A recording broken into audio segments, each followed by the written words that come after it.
밖이 어두워요. 거의 새벽 2시가 됐어요. 밖에 나가서 하늘을 봅니다. 밝고 둥근 보름달이 떠 있습니다. 지구의 자연위성에 대해 많이 알고 있다고 생각할 수도 있지만 달은 어떻게 형성되었을까요? 정답은 아무도 모른다입니다. 물론 이론은 존재합니다. 가장 널리 알려진 이론은 거대 충돌 이론으로 달이 지구와 다른 행성의 충돌로 형성되었다고 주장합니다. 이 행성은 화성 크기로 지구보다 작았을 거예요. 충돌 자체는 아마도 약 45억 년 전에 일어났을 겁니다. 포획 이론이라고 불리는 또 하나의 이론은 달이 소행성이나 달은 떠돌아다니는 천체였다고 주장합니다. 달이 태양계의 다른 어딘가에서 형성되었는데 지구를 지나갈 때 지구의 중력에 의해 붙잡혔다는 것이죠.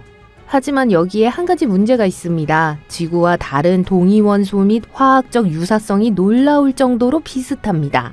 따라서 서로 관련된 역사를 가지고 있어야 하기 때문에 달은 다른 곳에서 생성되었을 수 없다는 걸 의미하죠. 다른 전문가들은 과거의 어느 시점에 지구가 너무 빠르게 회전하여 일부 물질이 떨어져 나갔다고 생각합니다.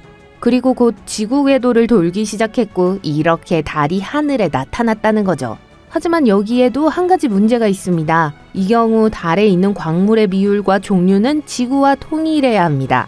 하지만 약간의 차이가 있어요. 달에는 고온에서 매우 빠르게 형성되는 물질이 더 풍부합니다. 한 가지 이론이 더 있는데 아마도 가장 흥미롭지 않을 거예요. 지구의 자연위성이 지구가 형성되는 동안 함께 나타났다고 주장하는 거죠. 하지만 요즘에는 더 시급한 질문이 천문학자들을 바쁘게 하고 있어요. 달은 정말 지구의 위성일까요? 아니면 두 쌍둥이 행성일까요? 달은 지구의 약 4분의 1 크기로 지구에 비해 매우 큽니다. 그래서 일부 전문가들은 우리 행성계를 이중 행성이라고 부르기도 해요. 하지만 얼마나 정확한 표현일까요? 이를 알아내기 위해서는 행성이라는 단어에 대한 정의가 필요해요. 국제천문연맹에 따르면 행성은 태양 주위를 공전하고 중력 덕분에 거의 둥근 모양을 가질 만큼 거대하며 궤도 주변 지역을 비운 우주 물체입니다. 그럼 위성은 어떨까요? 위성은 더 큰 천체 주위를 공전하는 우주 물체입니다. 지구, 달 시스템을 예로 들면 그 중력의 중심, 일명 무게 중심은 지구 내부에 있어요. 그렇기 때문에 현재로서는 우리가 쌍둥이 행성계에 살고 있다고 말할 수 없습니다. 이 정의에 따르면 달은 지구의 위성입니다. 이제 과거로 돌아가 봅시다. 30억 년 또는 40억 년 전, 다른 행성은 아니었지만 완전한 대기를 가지고 있었을 가능성이 높아요. 대기는 강력한 화산 폭발이 위성을 흔들었을 때 형성되었어요.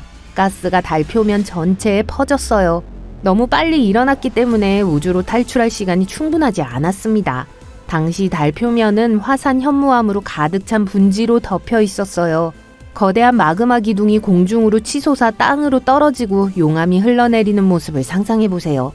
이렇게 현무암 분지가 달 표면에 나타났습니다. 그러다가 과학자들은 달에서 가져온 샘플을 손에 넣었습니다. 그들은 용암 흐름에 일산화탄소와 유황뿐만 아니라 물의 구성 요소도 포함되어 있다는 사실을 발견했어요.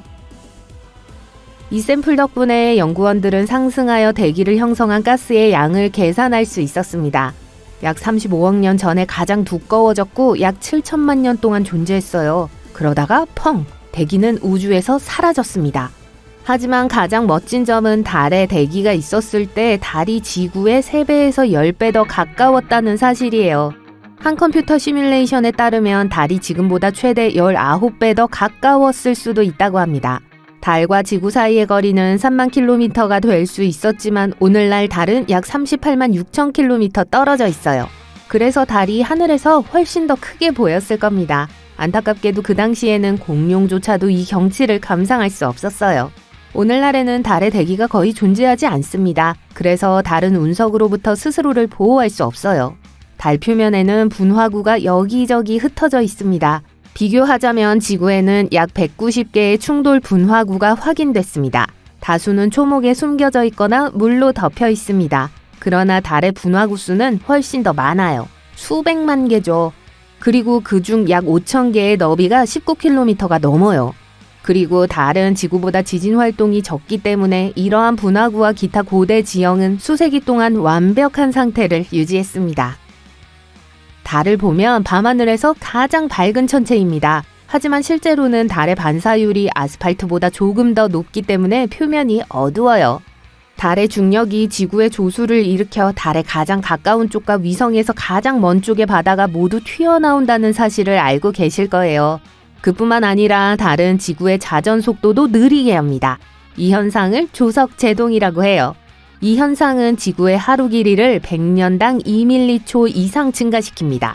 달은 또한 손톱이 자라는 속도와 같은 속도로 지구에서 멀어지고 있어요. 1년에 약 4cm 정도예요. 언젠가 달이 우주로 떠난다면 지구는 힘든 시기를 보내야 할 겁니다. 달의 중력이 안정적으로 잡아당기지 않는다면 지구의 기울기는 급격하게 변하기 시작할 거예요. 전혀 기울어지지 않으면 계절이 사라진다는 뜻이고 기울기가 커지면 극심한 날씨를 초래할 거예요. 달 표면은 대부분 휴면 상태지만 지구의 자연 위성은 여전히 달 지진을 경험합니다. 한 가지 이론에 따르면 달의 내부가 냉각되면서 수축하고 있기 때문이라고 해요. 과학자들은 달이 수억 년 전보다 약 45m 날씬해졌다고 해요. 이를 돕기 위해 포도가 건포도로 변하는 모습을 상상해보세요. 포도가 줄어들면서 주름이 생깁니다. 달도 마찬가지예요. 달은 줄어들고 있고 주름이 생기고 있습니다. 하지만 포도와 달리 달은 껍질이 부드럽지 않아요. 달의 표면은 딱딱하고 부서지기 쉽습니다. 따라서 달이 작아짐에 따라 지각이 갈라지고 부서지며 그 단면이 주변 부분으로 밀려나기도 합니다. 달에 대한 또 하나의 멋진 사실을 알고 싶으세요? 최근 연구에 따르면 달에는 꼬리가 있다고 합니다. 매달 달 꼬리가 스카프처럼 지구를 감싸고 있어요. 이 가느다란 꼬리는 수백만 개의 나트륨 원자로 이루어져 있어요. 그리고 지구는 정기적으로 이 꼬리를 직접 통과합니다. 운석 충돌은 이 나트륨 원자를 달 표면에서 더 멀리 우주로 날려보내죠. 매달 며칠 동안 달은 태양과 지구 사이에 머물러 있습니다. 이때 지구의 중력이 나트륨의 꼬리를 잡아당깁니다. 지구는 나트륨을 대기를 감싸는 긴 줄무늬로 끌어당깁니다.